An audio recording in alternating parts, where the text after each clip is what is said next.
Lahore high court کے ایک اہم فیصلے نے خلا دوسری شادی ہو گئی اس کو ایک الگ قانونی معاملات قرار دیا ہے۔ اس حوالے سے قانون کیا کہتا ہے اور ازدواجی زندگی میں اس کے کیا اثرات پڑتے ہیں خاندان پر، شادی شدہ جوڑے پر، اور کیا خلا، فسخ نکاح اور دوسری شادی یہ کس طرح سے الگ الگ ہیں؟ اس بارے میں ہمارے ساتھ ایڈوکیٹ صاحب موجود ہیں، زاہد جاوید بٹ صاحب، ان سے میں ان کی رائے لوں گی اور اس بارے میں جانوں گی۔ السلام علیکم۔ وعلیکم السلام۔ سر کیسے ہیں آپ؟ الحمدللہ۔ ریسنٹلی لاہور ہائی کورٹ کا ایک فیصلہ سامنے آیا، اس پہ بہت ساری بحث بھی ہوئی ہے، ایک بحث کو اس نے جنم دے دیا ہے۔ سب سے پہلے تو یہ خلا کا ہم سب کو پتہ ہے کہ خلا ایگزیکٹلی ہوتا کیا ہے۔ فسخ نکاح اور خلا کیا ایک ہی چیز ہے؟ فسخ نکاح کو آپ کس نظر سے دیکھتے ہیں اور یہ ہے کیا؟ دیکھیں، جو فسخ نکاح ہوتا ہے نا، وہ اگر بسم اللہ الرحمن الرحیم، فسخ نکاح اور جو تنسیخ نکاح ہے، تنسیخ نکاح وہ دونوں ڈیفرنٹ ہیں۔ ٹھیک ہے۔ فسخ کہتے ہیں نکاح کا مکروہ ہو جانا، ختم ہو جانا۔ ختم ہو جانا وہ بعض اوقات عورت ہو یا مرد، وہ کوئی ایسی شرعی حرکت کر بیٹھتے ہیں، جیسے کہ کسی کو بہن کہہ دیا، بار بار بہن کہہ کے اگر خاوند مخاطب کرتا ہے تو ان کا نکاح فسخ ہو جاتا ہے۔ اسی طرح اگر عورت اپنے خاوند کو بھائی کہہ دیتی ہے، باپ کہہ دیتی ہے اور بار بار کہتی رہتی ہے، بے شک مذاق میں کہتی رہتی ہے، تو شریعت کے مطابق وہ نکاح فسخ ہو جاتا ہے۔ اس کا کفارہ ادا کرنا ہوتا ہے، اس کا پنجابی میں کہہ لیں، اس کا مطلب ڈانٹ دینا پڑتا ہے یا جو بھی نقصان دینا پڑتا ہے، اس کا صدقہ کفارہ ادا کرنا پڑتا ہے۔ یہ تو ہوتا ہے فسخ نکاح۔ جو تنسیخ نکاح ہوتا ہے، وہ لڑکا ہو یا لڑکی ہو، وہ جو اپنی مرضی سے جب نکاح کو ختم کرنے کی درخواست دائر کرتے ہیں یا طلاق دے دیتے ہیں یا کورٹ سے رجوع کرتے ہیں، تو اس کو تنسیخ نکاح کا دعویٰ ہم کہتے ہیں۔ تو وہ تنسیخ نکاح کا جو دعویٰ ہے، وہ اگر عورت کرتی ہے تو اس کو ہم خلا کہتے ہیں۔ اگر مرد کو تو ویسے بھی آپ کو پتہ ہی ہے، شریعت میں 3 دفعہ طلاق کہہ دے تو وہ طلاق ہو جاتی ہے، اس کو عدالت میں جانے کی ضرورت نہیں ہے۔ وہ طلاق دے کر کے وہ نوٹس تھرو اپنا یونین کونسل، جہاں اس کا نکاح نامہ درج ہوا ہوتا ہے، وہاں بھجوا دیتا ہے، اور وہ مقررہ تاریخ کے بعد وہ فسخ نکاح ہے، یہ قانون ختم کرتا ہے؟ فسخ نکاح قانون ختم کرتا ہے اس کو؟ فسخ نکاح جیسے میں نے پہلے آپ کو عرض کیا ہے کہ یہ شریعت میں ہے۔ دیکھیں، نکاح ایک شرعی جو ہے نا، وہ فریضہ ہے۔ جب دو مرد اور عورت، لڑکا یا لڑکی، 2 گواہوں کی موجودگی میں اپنی رضامندی کے ساتھ ایک دوسرے کا ایجاب و قبول کر لیتے ہیں، ایک دوسرے کو تسلیم کر لیتے ہیں، اس میں حق مہر بھی ہوتا ہے، سرٹن حق مہر بھی ہوتا ہے، تحفے تحائف جسے کہتے ہیں، وہ بھی وہ عورت کو دیتا ہے۔ تو اگر تو فیملی میں ہوتا ہے تو پھر تو وہ بالکل باقاعدہ ایک پروسیس ہے نکاح کا، ٹھیک ہے، وہ نکاح ہے جی، اور وہ شادی کا ایک باقاعدہ پروسیس ہے۔ تو جو لاہور ہائی کورٹ کا فیصلہ ہے، اس کا بنیادی جو قانونی نقطہ ہے وہ کیا ہے؟ دیکھیں جی، بنیادی اس کا یوں ہے کہ لڑکی نے دعویٰ دائر کیا کورٹ میں، اور اس نے یہ خلا کا دعویٰ دائر کیا۔ خلا تو میں نے بتایا نا کہ جیسے ایک عورت، مرد طلاق کا حق رکھتا ہے، اس طرح عورت کو بھی طلاق کا حق ہے، مگر وہ اس کا ایک سرٹن پروسیس ہے۔ وہ عدالت میں جاتی ہے اور خلا کا دعویٰ دائر کرتی ہے، جس پہ جو کورٹ ہوتی ہے، جج صاحب اس کو بلاتے ہیں، پہلے ان کو موقع دیتے ہیں کہ آپ آپس میں صلح کر لیں، رضامندی سے بیٹھ جائیں آپس میں، اگر آپ کی رضامندی ہوتی ہے آپ دوبارہ جا سکتے ہیں، اپنے نکاح میں ہی رہ سکتے ہیں۔ مگر جب دونوں اراکین راضی نہ ہوں، دونوں فریقین راضی نہ ہوں، اور لڑکا بھی آ کے بیان دے دیتا ہے کہ جی ہاں جی میں اس کو طلاق دیتا ہوں، مجھے کوئی اعتراض نہیں ہے اس کے خلا کا دعویٰ منظور ہونے پر، تو وہ اس کو ہو جاتا ہے، خلا ہو جاتا ہے۔ اب خلا میں جو شرعی معاملات ہیں وہ بھی ہیں یہاں پہ، اور جو قوانین ہمارے کہتے ہیں وہ بھی ہیں۔ ہمارے اصل میں گڑبڑ یہی ہے کہ ہم 2 قوانین کے تحت چل رہے ہیں اس ملک میں۔ 2 قوانین؟ 2 قوانین۔ دیکھو نا، بیسیکلی ہم مسلمان ہیں، ہم نے اسلام کے نام پہ پاکستان حاصل کیا ہے، اور ہمارے جو آئین ہے جس کے تحت ہم پاکستان کو چلا رہے ہیں، اپنی حکومتیں چلا رہے ہیں، ادارے چلا رہے ہیں، وہ ایک سرٹن آئین ہے ہمارا، اس آئین میں یہ واضح طور پر لکھا ہے کہ اس ملک میں کوئی بھی ایسا قانون رائج نہیں ہوگا جو اسلام سے متصادم ہو یا شرعی قوانین کے متصادم ہو. بالکل ایسے ہی ہے. تو اب آپ دیکھتی ہیں کہ بہت سارے قوانین ایسے بن گئے ہیں جو شریعت سے متصادم ہیں اور لوگ ان پہ اس کو ایجیٹیٹ بھی کرتے ہیں. بالکل. عدالتوں میں معاملات آتے بھی ہیں, پھر یہ معاملہ چلتا رہتا ہے. تو جو جہاں تک شادی کا تعلق ہے, یہ ایک میں نے پہلے بتایا شرعی فریضہ ہے. اب عدالت نے اس پہ جب اس لڑکی کو خلا دے دیا تو لڑکی نے کہا کہ جی میں نے حق مہر نہیں چھوڑنا. ایسے ہی ہے میرے خیال میں. وہ جب اس نے حق مہر نہیں چھوڑنے کا کہا تو لڑکے کو تو پتا ہے کہ حق مہر چھوڑنا پڑتا ہے, خلا میں تو چھوڑنا پڑتا ہے, خلا میں چھوڑنا پڑتا ہے. اور یہ میں آپ کو بتاتا چلوں ساتھ ساتھ کہ فیڈرل شریعت کورٹ ہے, ایک بڑی عدالت ہے, سپریم کورٹ لیول کی ایک بڑی عدالت ہے, وہ فیڈرل شریعت کورٹ ہے, جو ہمارے شرعی قوانین ہوتے ہیں ان کی تشریح کرتی ہے اور ان کی تصحیح بھی کرتی ہے اگر کوئی غلط بات کرتا ہے.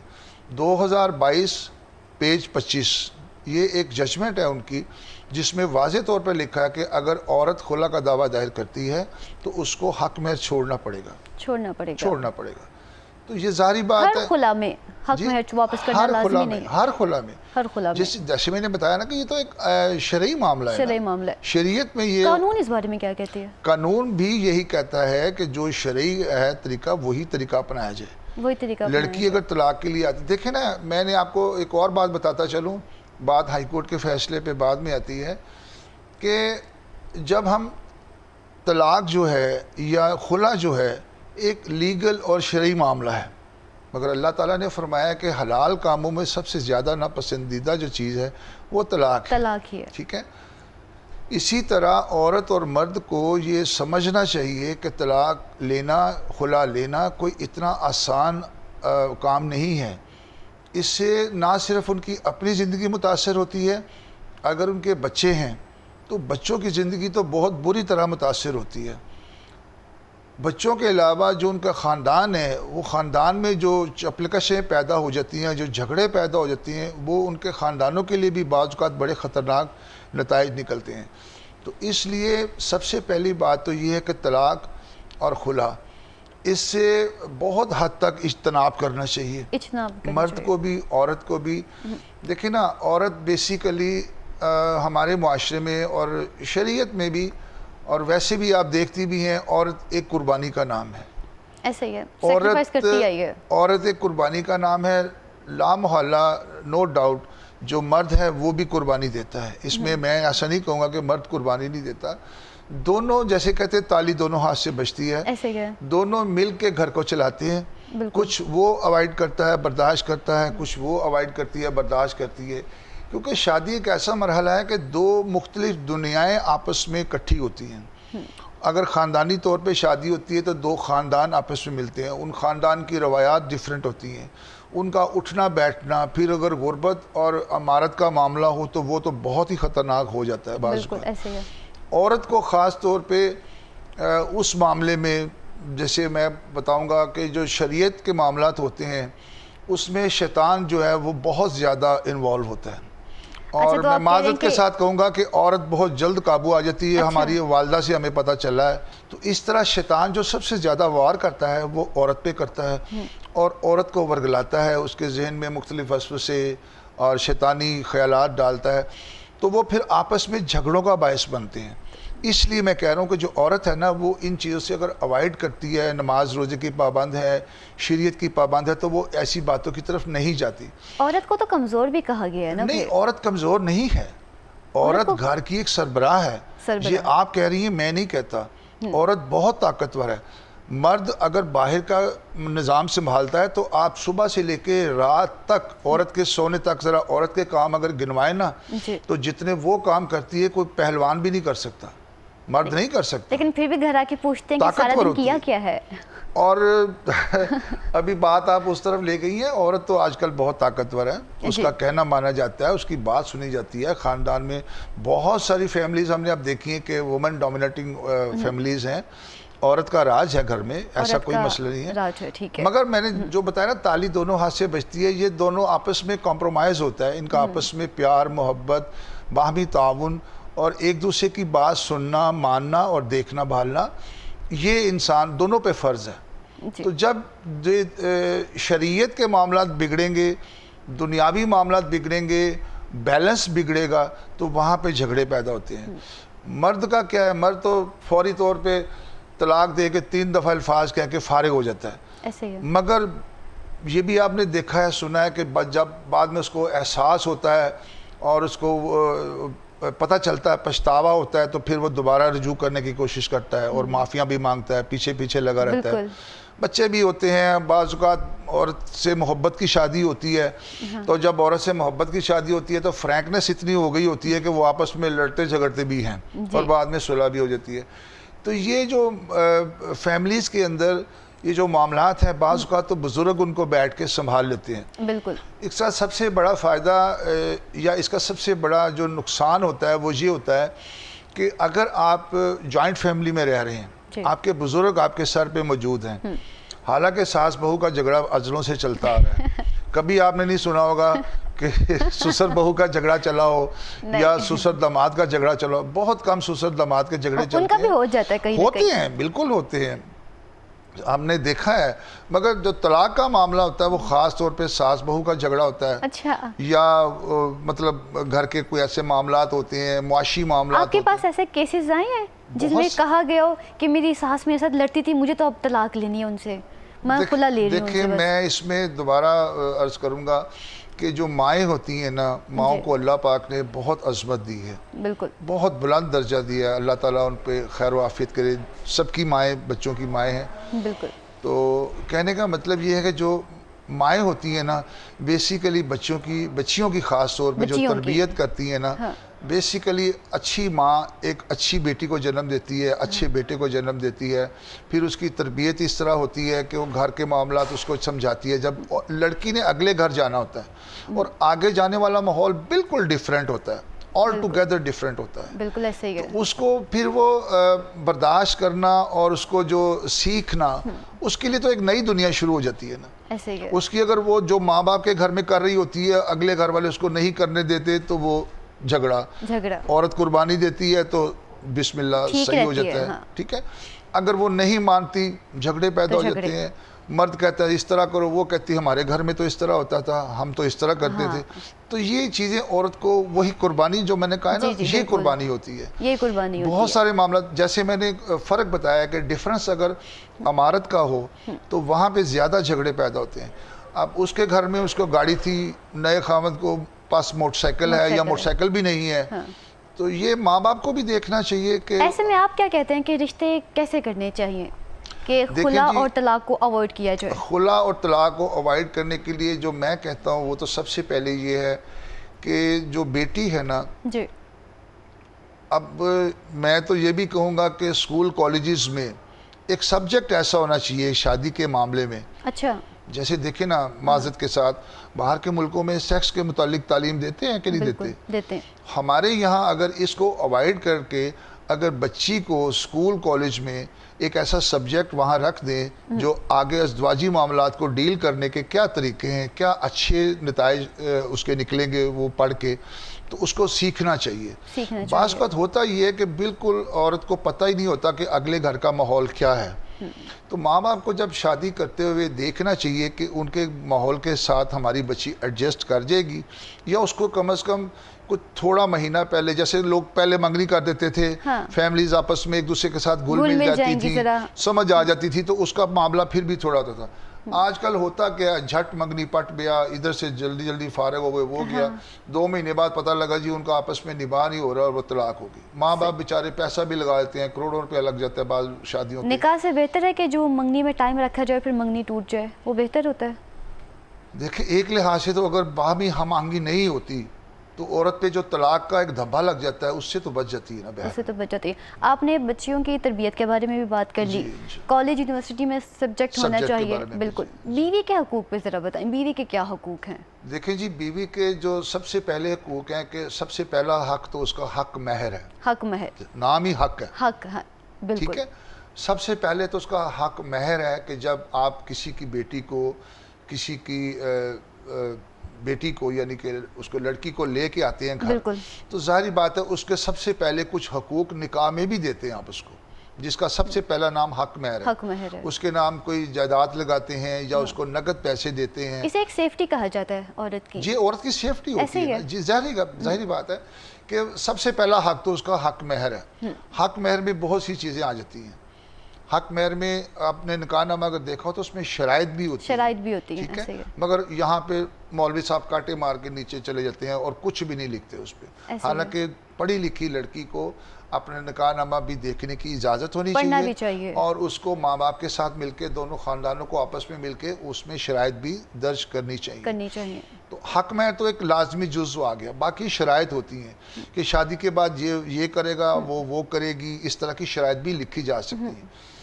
جب عورت گھر میں آ جاتی ہے, جب آپ اس کو لے آتے ہیں تو دیکھیں اب مرد کے لیے جس کی لڑکے کی شادی ہوئی ہے سب سے پہلے تو اس کو چاہیے کہ بیوی کے جو حقوق ہیں ان کو بدرجہ اتم اس کو پورا کرے. اب اس کے حقوق کیا ہیں آپ نے پوچھا ہے تو وہ میں بتا دیتا ہوں. سب سے پہلے تو اس کی ضروریات کا خیال رکھے. جو اس کی ضرورتیں ہیں لازمی ضرورتیں ہیں ان کا خیال رکھے.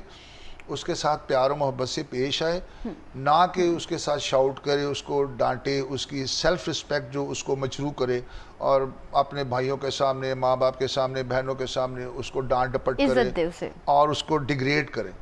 تو جو ڈیگریشن ہوتی ہے نا, جو عزت نفس ہوتی ہے, یہ بہت بڑا پہلو ہوتا ہے. عورت جب محسوس کرتی ہے کہ میری اس گھر میں عزت نہیں ہے تو پھر وہ باغی ہونا شروع کرتی ہے. اس لیے مرد کو چاہیے کہ عورت کے حقوق میں سے جو حق مہر کے بعد دوسرا حق ہے اس کو عزت دینا گھر میں اور اس کو پراپر اس کا مقام دینا. جو لڑکے اکثر ناکام ہو جاتے ہیں وہ صبح اٹھ کے نوکری پہ چلے جاتے ہیں, رات کو 12 بجے نوکری سے آتے ہیں, پیچھے سارا دن وہ بیچاری ان کے ماں باپ کی خدمتیں, ان کی بہنوں کی خدمتیں کرتی رہتی ہے. یہ اکثر فیملیز میں ہوتا ہے. تو وہ بیچاری پھنس جاتی ہے, پھر وہ کہتی میں کتنے آ گئی ہوں. بالکل. وہ اس طرح کی جو باتیں نا یہ پھر اور پھر آخر میں کہیں نہ کہیں بات عورت پہ آتی ہے کہ وہ گھر نہیں بسا سکی. ایسا ہی ہوتا ہے کہ اس نے 1 سال رہی, بس طلاق ہو گئی, اس نے گھر نہیں بسایا. پھر آخر میں عورت پہ کہیں نہ کہیں نام آ ہی جاتا ہے. مرد کو تو کوئی اتنا کچھ نہیں کہتا کہ مرد نے گھر نہیں بسایا, بات تو عورت پہ ہی آتی ہے. مرد کا میں تو کہتا ہوں جی یہ تو بالکل غلط بات ہے جو آپ نے کہا. میں ڈیفر کرتا ہوں, میں اتفاق نہیں کرتا. گھر بیسیکلی زیادہ مرد بساتے ہیں, زیادہ گھر مرد بساتے ہیں. مرد کو بہت سی چیزیں برداشت کرنی پڑتی ہیں عورت کی. آپ یہ بات ایک نیوٹرل ہو کے کہہ رہے ہیں؟ جی نیوٹرل ہو کے کہہ رہا ہوں. ٹھیک ہے. میں بیسیکلی میں بھی مرد ہوں جی ایسے ہے. مگر جو مرد ہوتے ہیں نا بیسیکلی گھر وہی بساتے ہیں. اگر مرد باہر غلط باتوں میں پڑ جاتا ہے اور واپس آ کے اپنی بیوی کو پراپر ٹائم نہیں دیتا اور اس کو پیار نہیں کرتا, اس کی عزت نہیں کرتا اور وہ لاپرواہی کرتا ہے تو ظاہری بات ہے گھر بگڑے گا. تو کس نے گھر بسانا ہے؟ مرد نے. مرد اگر پراپر اپنے آپ کو ٹھیک رکھتا ہے اور ٹائملی گھر آتا ہے, بیوی کو ٹائم دیتا ہے, ماں کو ٹائم دیتا ہے, گھر کی فیملی میں اپنا ایک جو اس کا انوالومنٹ ہوتی ہے اس کو پراپر رکھتا ہے تو وہ گھر کو کبھی بھی بگڑنے نہیں دیتا. وہ راضی کر لیتا ہے عورت کو. عورت رام ہو جاتی ہے. عورت اچھی ایک اللہ تعالیٰ نے پیدا کی ہے انسان کے لیے اور یہ ایک لازمی جزو ہے معاشرے کا. محبت کرنے والی مخلوق ہے. اور دیکھیں نا میں بتا رہا ہوں کہ جب اللہ تعالیٰ نے اماں حوا کو پیدا کیا تو روایات میں تو یہی آتا ہے کہ آدم کی مٹی کے یہاں سے کچھ لے کے حصہ تو علیحدہ رکھ لیا اور پھر اس سے حضرت اماں حوا کو تخلیق کیا. تو وہ جو ایک جسم کا حصہ ہونا ہے اور محبت کا جو جذبہ ہے نا وہ وہیں سے انٹریکشن جو ہے نا وہ پیدا ہوئی. اللہ تعالیٰ نے عورت اور مرد کی آپس میں محبت رکھی ہے. تو محبت ایک لازمی جزو ہے عورت اور مرد میں, خاص طور پہ میاں بیوی میں. ٹھیک ہے.